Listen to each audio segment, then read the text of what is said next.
السلام عليكم، أهلا بكم في فيديو جديد. فيديو النهارده معانا غدا جميل كده، معانا شوية فاصوليا خضراء وشوية ملوخية ورز وشوربة، وكمان عملنا اللحمة بالبصل بطريقة حلوة أوي إن شاء الله تعجبكم، وخلينا كمان بتنجان.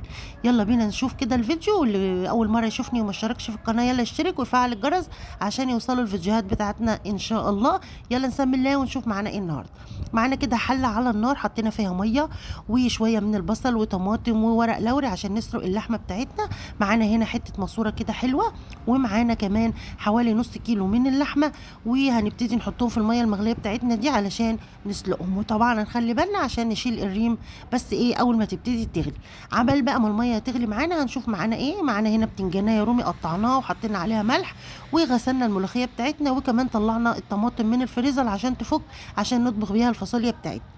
في الوقت ده كانت خلاص المية غليت بتاعة اللحمة، وخلاص كده ابتدى الريم يطلع. هنبتدي نشيل الريم بتاعنا ده كله، وكل طبعا ما الريم يظهر هنبتدي نشيله علشان نخلي الشوربة بتاعتنا صافية كده ونضيفة في منتهى الجمال، بحيث تبقى شكلها حلو لما نيجي نطبخ بيها الطبخة بتاعتنا، او نعمل الملوخية، او نعمل شوية شوربة حلوين بلسان العصفور، تبقى شكلها رايق كده وجميل زي ما انتم شايفين كده شكلها عامل ازاي. طبعا بعد ما شلنا الريم كله وسبناها غليت بقى وابتدت تدخل في السوا زي ما انتم شايفين. خلاص كده هنبتدي نعمل بقى الفاصوليا الخضراء بتاعتنا. هنا جبنا ايه معلقتين كبار من السمنه، وبدانا ننزل بالبصل بتاعنا المتقطع مكعبات زي ما انتم شايفين. وزي ما انا قلت لكم قبل كده ودايما بتشوفوا في الفيديوهات بتاعتي، ان انا لما باجي اتبل فراخ مشويه او بانيه بقطع كميه حلوه من البصل، باخد الميه بتاعتها ابتدي استخدمها في الوصفات اللي محتاجه ميه بصل. وتفل البصل بشيله في الفريزر في علبه او كيس ثلاجه، وابتدي استخدمه في الطبخ زي ما انتم شايفين. بعد كده حطيت فص من الثوم، ونزلت بحته من الفلفل الحامي عشان تخلي الفاصوليا بتاعتنا حلوه كده. وبعد كده حطيت مكعب من مرقه الخضار والتوابل بتاعتنا اللي هي ملح وفلفل وشويه من السكر وشويه من البابريكا، وقلبتهم. وبعد كده نزلت بالفاصوليا الخضراء بتاعتي، وانا كنت هنا شايلاها في الفريزر. طبعا ما بنسيبهاش تفك ولا حاجه، بناخدها من الفريزر على الحله على طول علشان تبقى فريش وتطلع معانا طازه، لان هي لو فكت هتبقى مش حلوه خالص.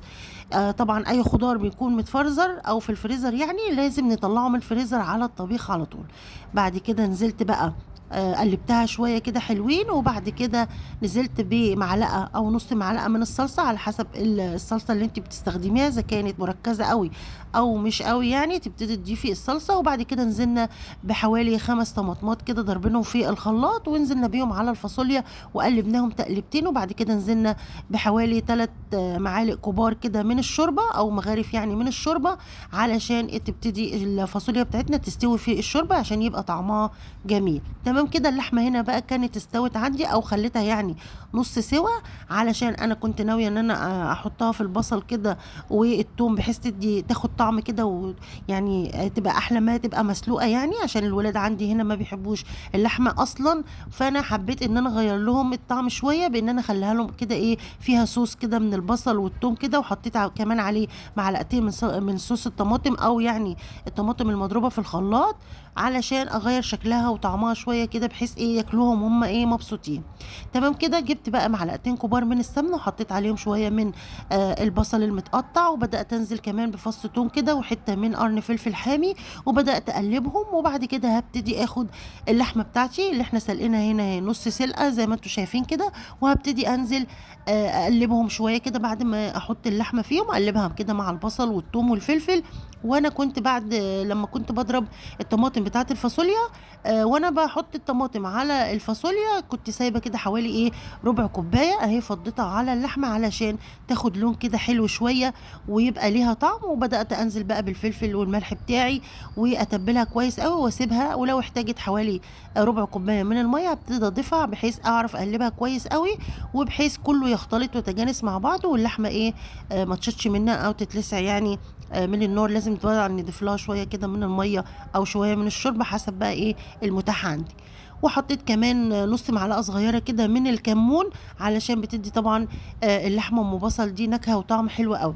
تمام كده. بدات احطها على العين التانية، وكمان ايه قلت اعمل شويه شوربه لسان عصفور. حطيت معلقه من السمنه ونزلت عليهم بشويه كده من اللسان العصفور، ونص كده مكعب من الماجي، وبدأت احط كمان شويه من الملح علشان لسان العصفور يبقى متملح معايا ويبقى طعمه حلو. ونزلت بقى طبعا بمغرفتين كبار كده من الشوربه، وهبتدي اسيبها تغلي حوالي دقيقتين، ما نكترش طبعا، ما نسيبهاش تغلي لحد ما تشرب الشوربه بتاعتها، لان هي مش هتبقى حلوه خالص لو شربت الشوربه. فاحنا ايه، بنسيبها يا دوب كده تغلي غلوتين زي ما انتم شايفين، حوالي دقيقتين.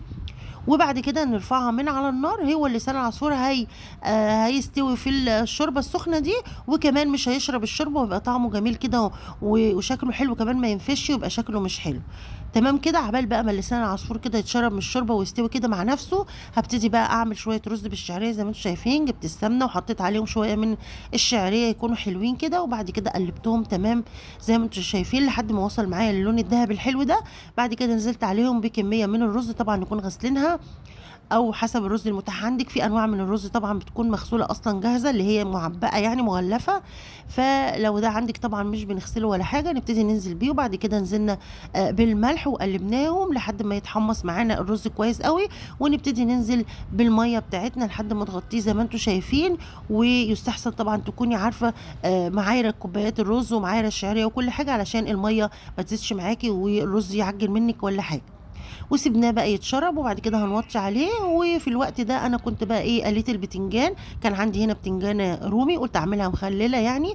ورحت زي ما انتم شايفين كده قطعتها وحطيت عليها ملح زي ما وريتكم في اول الفيديو. بعد كده حمرتها مع شويه فلفل، ونزلت عليهم بقى بشويه توم وتوابل بتاعتنا، البابريكا وملح وكمون وكزبره وخل وليمون، وتبلتها زي ما انتم شفتوا كده بالشكل الجميل ده. وطبعا بتفتح نفسنا على الاكل.